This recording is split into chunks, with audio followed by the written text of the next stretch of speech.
Well, then your debut album comes out. Self-titled. Right. Mystikal. Right. And, like you said, your sister's on one of the songs.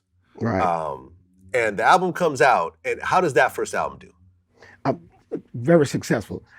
Locally, I sold over 100,000 units, and that got the attention of the major labels. And Jive, they came down and got me after that, and worked the deal out with me. Okay, so then you signed to Jive. Now, Right. How does it feel? And, Jive is still one of the biggest labels out there. Right. How did it feel to be this kid who's grown up in New Orleans and now you've signed with one of the biggest record labels in the world? I felt like you could take me now, Lord. I did it. I made it. And the deal wasn't. I didn't get anything but like $100,000. Even though the deal was for $500, my cut was $100,000. Man, I felt like a gazillionaire. Until that third month, I had spent that shit. I'm rich. I'm balling on you bitches. Shit, 3 months. Shit. Yeah, let me hold something. Okay, so here you are. You're building up. You just signed Right. you just dropped an independent album that Right. was crazy in New Right. Orleans. You Right. signed a major label deal. Right. And right around the same time, there's some other labels in New Right. Orleans that are popping. Yeah, are you finna break up which Cash Money? is What you finna say? Where you going, Vlad? Cash Money Records. That's right. Cash Take Money Folk. Records. Yeah, we had some other. Yeah. And some of the guys on Cash Money Records started to diss you. UNLV, and Right. then Lil Wayne and the BGs Right. started dropping Lil diss Wayne didn't records diss me, against you. man. Wayne ain't diss me. That was BG. That was BG ass and Yella. Just two. Oh, okay, sorry. No, because Yeah. I remember Wayne was in a group called the BGs. Okay, Yeah, so but I mixed it up. Wayne didn't diss me. I'm one of the reasons Wayne became a rapper. Wayne looked over that fence as a youngster and seen me out there in the rap backyard tearing them motherfucking ass up, and came back and said, "Yeah, that's what I'm gonna do." You know what I'm saying? So shit, yeah. Okay, so UNLV and BG ended up doing diss records on you. Right. Why were those diss records in effect? I started that shit. Listen, I was at odds with bounce music. Bounce music is a genre of music that we, from New Orleans created and started. So, but it was just all repetitious, saying the same line over and over of the Showboys beat, Trigger Man, of that damn beat. And I wanted to be known as more than just a bounce rapper. So I was kind of dissing the bounce genre because it was hard to try to fucking perform and be lyrical and don't get the crowd hit because somebody with a fucking bounce on and tear the fucking crowd up. So I said a line, and y'all ain't ready yet, in my biggest single. I said, 3 things I'ma never do. 1, I'm never gonna change my style. 2, never gonna bounce. 3, never gonna bow. And I was a shot at UNLV because they had a song called Do the Headed Bow, which was a fucking major hit. Do the Headed Bow, bow, bow. Do the Headed, never gonna bounce, never gonna bow.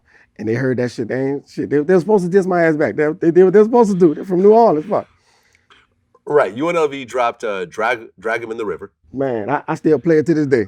Now I don't say the Mystikal you're a whole part, but I still jam to that bitch for real. I still jam.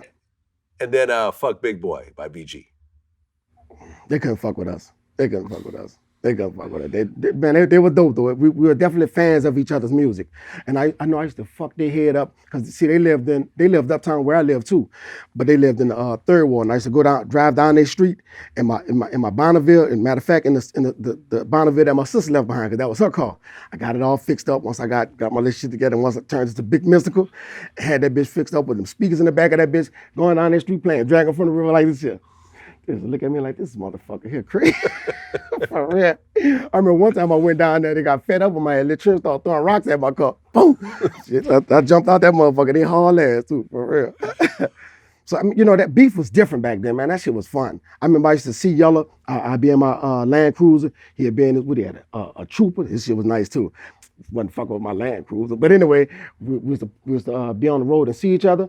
I see him, I stop, I roll the window down. Bitch, what's up? He said, what's up? I get out, bitch, what's down? What's down? Probably like a block away. We not right up on each other. I'm like, bitch, what's down? What's up with these? He'll pull a gun out. What's up with that? I said, well, look, I got one of them too. Fuck the gun.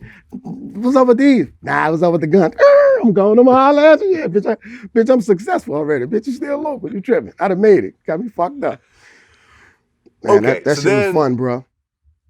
Okay, so then when you drop your major label album, Mind the Mystikal, that's when you actually dissed them back on Beware and Here I Go. Beware. It just sounded like that. When I was saying bitch or Yella, I was talking about you scary. I wasn't really even talking about him. It just worked out like that. Yeah, just beware. I did this. I was talking about his ass. That's right. I was. You're right. Fucking right. Okay. I was. And then Here I Go was the other diss track. Right. That's what I'm mixing up. Here I go when I said that line. Yeah. Beware was strictly for his ass. Yeah. Here I Go really wasn't for them. Now I did a diss track called Back from the River. We never released it or nothing like that. And yeah, that was kicked their ass on that too. All it took was a line or two to fuck them all the way up. I didn't have to really dedicate whole songs to them. They couldn't fuck with me.